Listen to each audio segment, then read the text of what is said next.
অনেক গেলি বন্ধু বাজারে গেলাম বন্ধু। কি করতি? ওরে এই সকালে কেক আনতি বন্ধু, তাই এই কেক দুটো একটু রেখিতে দিন বন্ধু। আমি হলো মুতি আসি, আসার পরে তাই আমি নিয়ে যাবারে বন্ধু। তাড়াতাড়ি যাও, দেরি করলে খাওয়াই যাবেন, তাড়াতাড়ি যাও। বলো বন্ধু। এ বন্ধু, হ্যাঁ বন্ধু, এ কি অবস্থা, ভালো আছিস? আলহামদুলিল্লাহ ভালো বন্ধু, তুই ভালো আছিস? ভাই বন্ধু কি এ বন্ধু এ কেক বন্ধু। এটা আমার একটু দে বন্ধু। এ না বন্ধু, এ আমার না বন্ধু, ও মাতবারের। এই একটুখান দেওয়ার লোভ লেগেছে। লোভ লাগি? হ্যাঁ। তা নে একটুকুন নে।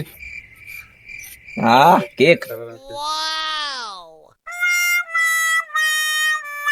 বন্ধু হ্যাঁ বন্ধু, এ ওই কেক দে আয়, চল যাই বাড়ি যাই। এ বন্ধু তোর সে কেক সব এদিকে মিলিয়েছে। এ বেঈমান বন্ধু, আমি কখন খেলাম? আমি কখন খেলা? বন্ধু তোর সব কেক এইদিকে মিলিয়েছে বন্ধু। ওরে তোরা যে আসতো ফাড়া ফাড়া লোক যে তোরা আমার সামানের মাস্টার কেক তোরা খেয়ে ফেললি। তোরা চলাই যাবে না, আমি তোরা করে বেঈমান দিলাম আমি। বন্ধু, তোরা আমার দোষ দিলি। ঠিক আছে, আল্লাহর কাছে বিচার দিলাম, তুমি কারো বউ থাকবে না একটারও। কেক তো সব আমি খাইছি। যা তোর ওষুধ বেড়ে গিয়ে খা তুই।